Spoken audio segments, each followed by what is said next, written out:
नारायण साकार हरि की प्यारी दुलारी सात संगत जी, प्रेम से बोलना। नारायण साकार हरि की संपूर्ण ब्रह्मांड में सदा सदा के लिए जय जयकार हो। जगत जननी साकार मां मातेश्वरी की संपूर्ण ब्रह्मांड में सदा सदा के लिए जय जयकार हो। नारायण साकार हरि एवं जगत जननी साकार मां मातेश्वरी जी के पावन कमल श्री चरणों में हम सभी जीवात्माओं का कोटि कोटि नमन, कोटि कोटि प्रणाम, कोटि कोटि वंदन स्वीकार हो। आप समस्त देवी तुल्य बहनों के, देवता तुल्य भाइयों के चरणों में इस जीवात्मा का कोटि कोटि प्रणाम स्वीकार हो। नारायण साकार हरि जी की प्यारी दुलारी सात संगत जी, जैसा कि हम आप सत्य का साथ करते हैं और पता है कि सत्य से बड़ा ना तो कोई अस्त्र शस्त्र हो सकता है और ना कोई रास्ता हो सकता है, तो बहुत ही अच्छी सी प्रेरणादायक प्रसंग आप सभी के साथ में शेयर कर रही हूँ। आई होप कि आप सभी को बहुत पसंद आएगा। प्यारी दुलारी सात संगत जी, किसी नगर में वीरभद्र नामक एक डाकू रहता था और वो लोगों को लूटता था, बड़े बड़े लोगों को लूटता, और जब वो लूटने पर आता तो इतना क्रूर हो जाता था कि उसे स्त्री, बच्चे, बूढ़े, जवान किसी से कोई मतलब नहीं होता था। इतना ज़्यादा क्रूर हो जाता था कि मार मार करके बस सांसें ही चलने लायक छोड़ता था। तो उससे सभी लोग बहुत ज़्यादा थर थर काँपते थे। जानते सभी थे लेकिन कोई उसका कुछ कर नहीं पाता था भय की वजह से। यहाँ तक कि कई बार राजा ने पकड़ने की कोशिश की मगर फिर भी उसे पकड़ नहीं पाए, तो उसका साहस और ज़्यादा बढ़ता चला गया। लेकिन इन खामियों के साथ ही उसमें एक गुण भी था कि अगर कोई भी उसके दरवाजे पर भिक्षुक आ जाता या अतिथि आ जाता तो उसका वो स्वागत सत्कार करता और कुछ ना कुछ उसे दक्षिणा में दिया करता था वो। तो प्यारी दुलारी सात संगत जी, एक बार उसी नगर में चारों धाम की यात्रा करके एक संत जी वहां पर पहुंचे और उन्होंने सोचा कि किसी ब्राह्मण के यहाँ पर रात बिता ली जाए। उन्होंने पता किया, एक गरीब ब्राह्मण के यहाँ वो पहुँचे और वहाँ पर उन्होंने विनती की कि हमें रात भर रुकने के लिए यहाँ पर स्थान दे दीजिए और सुबह हम चले जाएंगे। तो उस ब्राह्मण ने कहा ठीक है, आपके रहने की हम व्यवस्था करते हैं। तब तक वो अंदर गया। उसने अपनी पत्नी से कहा कि हमारे दरवाजे पर एक संत जी चारों धाम की यात्रा करके पहुँचे हुए हैं और उनके रहने की और खाने की व्यवस्था करनी पड़ेगी। ब्राह्मण की पत्नी की आंखों में आंसू आ गए।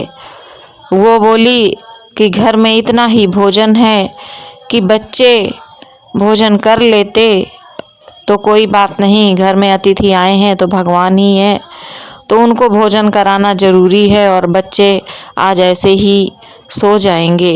ये बात संत ने सुन ली और वो चुपचाप खड़े रहे। जैसे ही ब्राह्मण बाहर निकला, एक लोटे में पानी लेकर के आया। उसने कहा महाराज जी, आप हाथ पैर धुल लीजिए और मैं भोजन लगवाने की व्यवस्था करता हूँ। तब उन साधु संत जी ने कहा कि हे ब्राह्मण देव, मैंने आपकी सारी बातें सुन ली हैं और बच्चे तो भगवान का स्वरूप होते हैं। अगर मैंने उनका भोजन खा लिया जान करके भी कि वो भूखे सोएंगे तो मुझे बहुत अपराध लगेगा और मैं आपसे क्षमा मांगता हूँ, अब मैं आपके यहाँ नहीं ठहर सकता। तो ब्राह्मण बोला कि नहीं नहीं, आप हमारे लिए भगवान है, ठहरिए। बहुत विनती की लेकिन वो साधु ठहरने को नहीं तैयार हुए। उन्होंने कहा कि यहाँ के सबसे धनी व्यक्ति का आप मुझे नाम बताइए। तो उन्होंने उसी वीरभद्र डाकू का नाम बताया कि वही हमारे नगर का सबसे धनी व्यक्ति है। साधु ने कहा तो फिर आज की रात्रि हम वहीं पर विश्राम करेंगे, वहीं पर भोजन ग्रहण करेंगे। तो वो ब्राह्मण विनती करने लगा, अरे नहीं नहीं, उनके यहाँ कोई साधु संत, कोई महात्मा नहीं जाता है और वो दान पुण्य इसीलिए करता है ताकि वो इतने बड़े बड़े पाप करता है, इससे उसको पुण्य मिलता रहे, इसलिए वो ऐसा करता है। आप वहाँ मत जाइए, आप मेरा आतिथ्य स्वीकार करें। लेकिन संत जी ने प्रार्थना की ब्राह्मण देव से कि मैं आपके यहाँ जरूर आऊँगा कभी ना कभी, और मैं आपके आतिथ्य से बहुत ज़्यादा प्रसन्न हूँ कि आपने अपने बच्चों को भूखा रख के भी सोचा कि आप हमें हमारा सत्कार दे दें, लेकिन अब मैं वहीं जाऊंगा। ऐसा कह के वो संत जी वहीं वीरभद्र के यहाँ पहुँचे और बाहर खड़े हुए पहरेदार से बोले कि अंदर जाकर अपने मालिक से बोलो कि दरवाजे पर साधु आए हैं और हमारे ठहरने की व्यवस्था करें। वो अंदर जाता है, पहरेदार जैसे ही वीरभद्र को बताता है तो पहले वीरभद्र सोचता है कि कहीं कोई भेदिया हमारा भेद लेने के लिए तो नहीं आया है, क्योंकि आज तक हमारे पास में साधु संत महात्मा तो कभी आते ही नहीं हैं कि इनके यहाँ क्या जाना, ये ऐसे कमाई करता है, लेकिन कोई आया है तो भेदिया तो नहीं है। वो जाता है, मिलता है जाकर के साधु से, तो साधु उसकी मंगल कामना करते हैं और रात भर रुकने की अनुमति मांगते हैं, तो वो प्रसन्न हो जाता है और साधु के ठहरने की व्यवस्था करता है, भोजन की व्यवस्था करता है।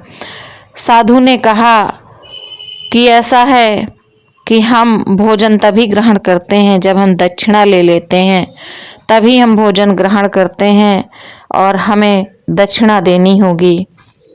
वो बोला, आज तक हमारे दरवाजे में जितने भी अतिथि आए हैं, जिसने जो मांगा है वो उसको हमने दिया है।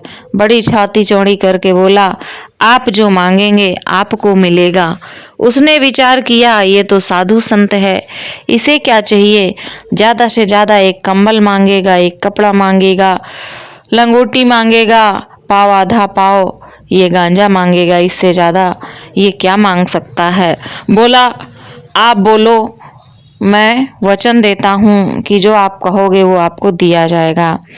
साधु ने कहा कि बस आज से तुम सत्य बोलोगे, बस मुझे यही चाहिए दक्षिणा में। उसने मन ही मन सोचा कि ये साधु तो बड़ा पागल है, आज से मैं सत्य बोलूँगा, इसी में इसकी दक्षिणा हो जाएगी। कुछ गया भी नहीं और बहुत प्रसन्न हुआ वीरभद्र। उसने वादा किया कि आज से वो झूठ नहीं बोलेगा, हमेशा सत्य ही बोलेगा।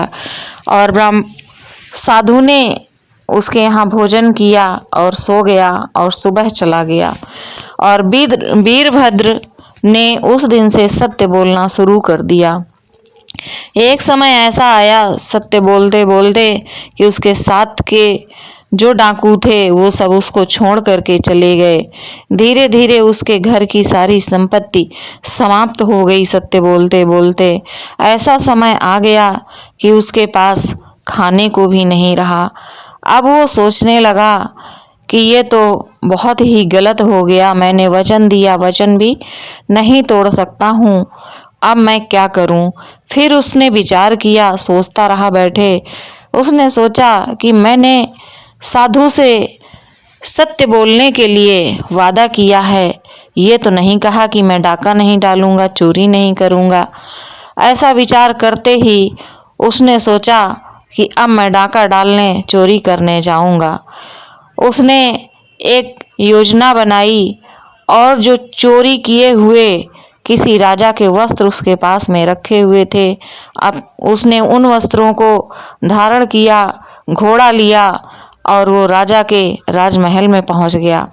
वहां जाने के बाद में उसने खूंटे से घोड़े को बांधा फाटक के बगल में और पहरेदारों से बोला कि दरवाजा खोलिए। पहरेदार बोले कि आप कौन हैं, मुंह बांध रखा है, आप कौन हैं। उसने कहा कि मैं चोर हूँ और मैं यहाँ चोरी करने के लिए आया हूँ। पहरेदार एकदम चौकन्ने हो गए। फिर उन्होंने सोचा कि हमारे राजा साहब भी रात्रि में नगर भ्रमण करने के लिए निकल जाते हैं, ऐसा तो नहीं है कि हमारे राजा साहब हमारी ही परीक्षा ले रहे हैं। राजसी वस्त्र भी पहन रखे हैं, मुंह भी ढका हुआ है, हमको लग रहा है कि भ्रमण करके ही लौटे हैं। उन्होंने दरवाज़ा खोल दिया। वीरभद्र अंदर गया। उसने वहाँ से जो भी उसे गहने जेवरात मणि माणिक के चाहिए थे वो उसने उठाए और लेकर के बाहर आ गया। घोड़े पे सवार हुआ और वहाँ से चला गया। सुबह जब वहाँ का राजा सो कर के जगा तो उसने देखा कि हमारे महल में चोरी हो चुकी है और सारे सैनिकों को बुलाया और बोला कि यहाँ चोरी कैसे हो गई। तब दरवाजे के सैनिकों ने कहा कि महाराज, मुझसे गलती हुई है, रात्रि में इस तरीके का वाकया हो गया, हम लोग समझ नहीं पाए। राजा को बड़ा आश्चर्य हुआ, कोई सत्य बोलकर भी चोरी करके जा सकता है क्या? राजा बहुत ही ज़्यादा उससे इम्प्रेस हो गया। उसने अपने मंत्री को बुलाया और कहा कि चारों तरफ ढिंढोरा पिटवा दीजिए कि जो भी ये बहादुर चोर होगा वो यहाँ पर उपस्थित हो और उसको इनाम दिया जाएगा। ऐसी पूरे नगर में घोषणा करवा दी गई चारों तरफ, और उस चोर को देखने के लिए सभी लोग ललायित हुए उठे कि ऐसा कौन है जो सत्य बोल करके चोरी कर ले गया। ये खबर जब वीरभद्र को मिली तो उसे इनाम का लालच नहीं था, लेकिन सत्य बोलने का उसने वादा किया था। वो तैयार हुआ, वैसे ही उसने वस्त्र पहने घोड़े पर सवार हुआ और महल में आकर के उसने अपनी खबर भिजवाई। राजा ने जैसे ही सुना उसे सम्मान के साथ में बुलाया और उससे पूछा कि अब बताओ कि तुमने ऐसे चोरी कैसे कर ली। उसने अपनी शुरू से लेके अब तक की सारी कहानी राजा के समक्ष रख दी कि जब मेरे पास कुछ भी खाने के लिए भी नहीं बचा तो मेरे पास एक ही मार्ग था चोरी करने का, जो जिसमें मैं पूरी तरीके से प्रशिक्षित हूँ, इसलिए मैं चोरी करने आया और आपको मैंने पूरी सत्य बात बता दी है। राजा उसकी सत्यता सुन कर के बहुत खुश हुए कि चलो, तुमने मेरे सामने भी झूठ नहीं बोला, और जब तुमने सत्य पर चलने का निर्णय कर लिया है और इतना साहस है, मैं तुम्हें 7 गांव देता हूँ। उन गांवों से तुम अपनी कमाई करो और उनसे अपनी दाल रोटी चलाओ। तो प्यारी दुलारी साध संगत जी, सत्य में इतनी ताकत होती है प्यारी दुलारी साध संगत जी। तो कोशिश करें कि हमेशा सत्य ही बोलें, सत्य मार्ग पर ही चलें। प्रेम से बोलना नारायण साकार हरि की संपूर्ण ब्रह्मांड में सदा सदा के लिए जय जयकार हो।